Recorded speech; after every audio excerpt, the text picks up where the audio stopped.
Welcome to the last lesson of your Math 081 life. This is it, guys. 2 more pages and you are done. So we have Pythagorean Theorem. In this section, we do a little bit of a review of square roots, and then we jump into Pythagorean Theorem. Pythagorean Theorem is often called geometry's most eloquent theorem because it is everywhere. Everywhere you see a right triangle or a right angle, Pythagorean theorem's in play. And think of all the right angles where your ceiling meets your wall, where your wall meets your floor, where your two walls meet.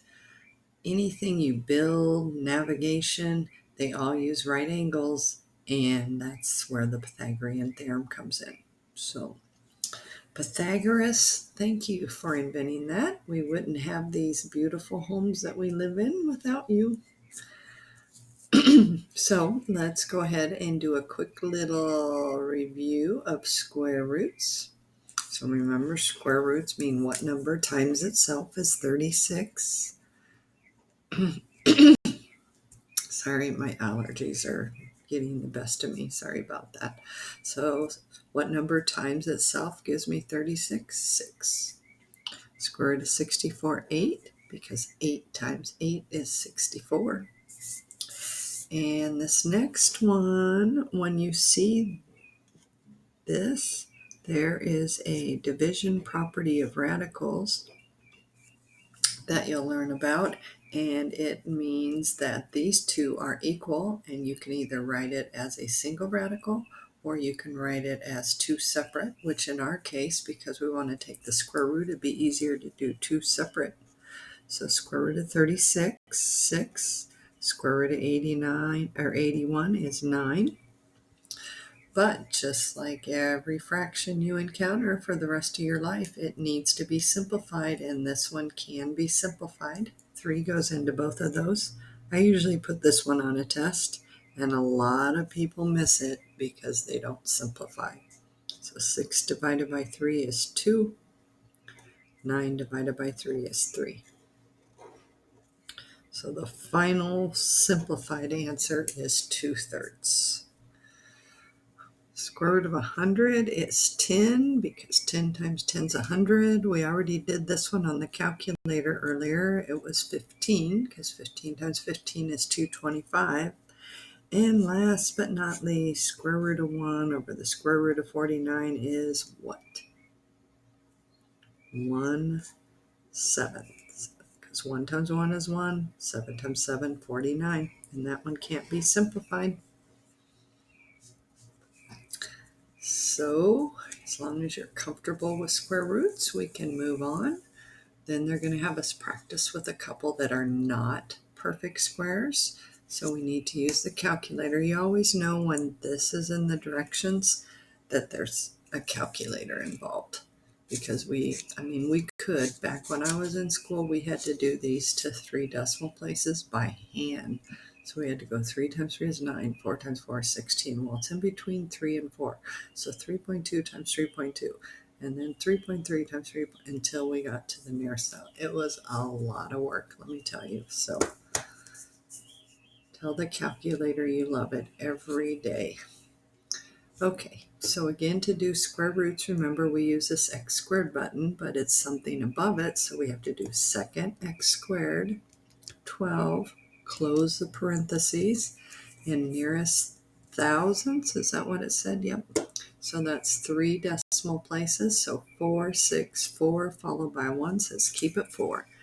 And we're supposed to use these symbols when we round to show the reader that what we're writing is not an exact answer.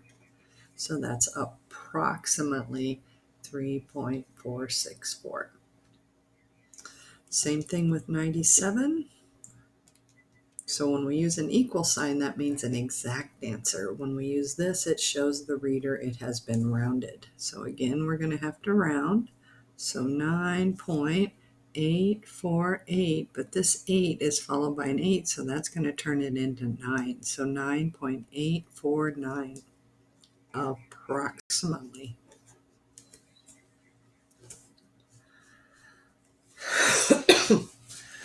Determine which two integers square root 57 lies. So what I have to do is find perfect squares on either side of it. So square root of 49, 7 times 7 is 49, so that's smaller than it. 8 times 8 is 64, so that's bigger than it.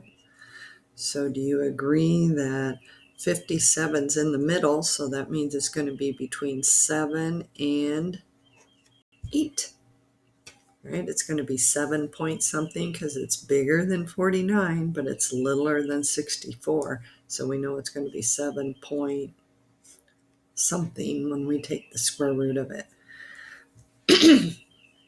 So you find a square root smaller than that, just the next smallest, not like square root 25, just the next smallest. And then you find the next largest. Square root of 49 is 7, square root of 64 is 8. So it's somewhere in between 7 and 8 because 57 would be right here. So that's how we can like approximate. So we'll be doing in a class, square root 10, I'll go, oh, it's about 3.1. And students are like, how do you know that? I go, well, 3 times 3 is 9. 10's just a 1 bigger than 9, so barely bigger than 3, probably 3.1. And then they type it in their calculator, and they go, oh, yeah, it's 1/6, so it's actually 3.2 is the closest. But that way you could kind of approximate numbers. If someone says 26, well, that's barely bigger than 25, so it's probably going to be 5.1, 5.2. So that's a way of approximating. So find the square root 1 smaller, find the square root 1 number larger than the given number, and then you know that that number, when you type it in the calculator, will be in between 7 and 8. So square root 57, close. Sure enough, there it is, right in between 7 and 8. 7.5 actually is almost in the middle. Okay, I know they have some of that on Alex, so I put one on here. So this is the whole reason for this worksheet. And it looks like I'm going to have to make it smaller to read everything. So the Pythagorean Theorem in a right triangle. That's the super, super important thing. Some students think Pythagorean Theorem is so awesome that they want to use it for every triangle. Nope, it only works with the right triangle. So either they have to have that marked as 90 or they have to have the box there, which means it's 90. The square of the hypotenuse, and do you remember when I said we need to know some of that vocabulary from the first day of this module? Well, here it is. We learned the hypotenuse is the side opposite the right angle, and that always has to be the first side you find because it's over here by itself. And then the two legs are going to be squared and added together on the other side. So if you don't remember your vocabulary, you might want to write that in. So the Pythagorean theorem says the sum of each leg squared, so leg squared plus leg squared, equals the hypotenuse squared. So the hypotenuse, whether it's a number or a letter, always has to be over on the right-hand side all by itself. That's why it's important that you be able to identify it. So find the right angle, trace across, and that will always be the side that's squared all by itself on one side, and the other two get added together. So square leg A, square leg B, add them together, and that's equal to the square of the hypotenuse. So the sum of the squares of the legs equal the square of the hypotenuse. So let's practice on some here.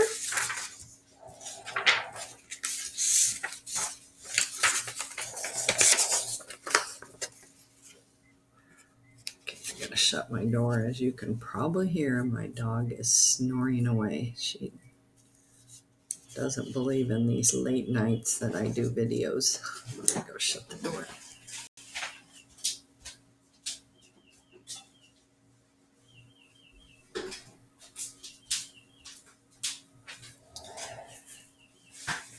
Okay, so Pythagorean Theorem. So leg squared plus leg squared equals hypotenuse squared. So what they're going to do is give you a scenario where you have a right triangle. Remember, it only works for right triangles. So notice all my triangles in this picture have little boxes in the corner. So they're going to give you two of the three sides and ask you to use the Pythagorean theorem to find the third side. So first thing I do is I draw across the right angle so that I can locate the hypotenuse, because that's always the side that's over here, and it won't always be marked C. Sometimes it's going to be X. So I just made it convenient and put C in there. So that one goes over there. This has to be A and B. And because it's adding, order doesn't matter. So you can call either one A, either one B. So usually I just call this one A and this one B.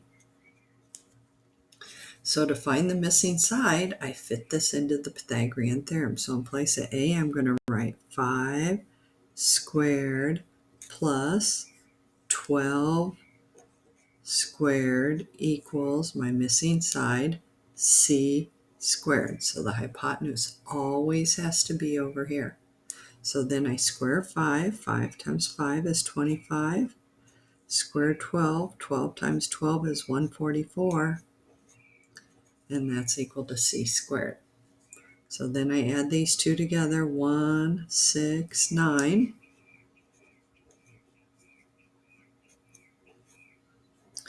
Okay, so I need to know what C is. I don't want to know what C squared is. I want to know what C is because it says find the missing side. So this is something that you're going to study more when you get to 120. It's called the square root property. But we need to undo the square, so we undo it by doing the opposite, which is square root. They're opposites. But if I square root one side, I need to square root the other side of the equation too. I can't do something to one side and not to the other. And so what happens, because these are opposites, the square and square root cancel each other. So then I get C equals, and maybe you know square root of 169 is 13, maybe you don't. So if you don't, you just hit second x squared, plug in 169, and we get 13. And so then I need to look at the units, and it's feet. So I'm going to write C equals 13 feet.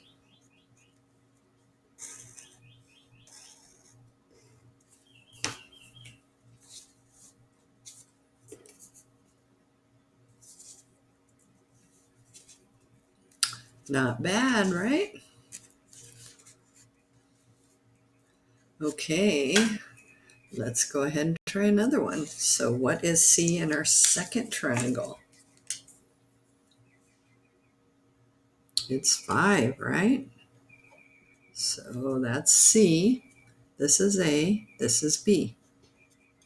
So let's bring the Pythagorean theorem down. A squared plus B squared equals C squared, and plug in. A we don't know, so it remains A, and then we square it, plus 4 squared equals, and remember the one on the side by itself is always the hypotenuse. So that would be 5 squared.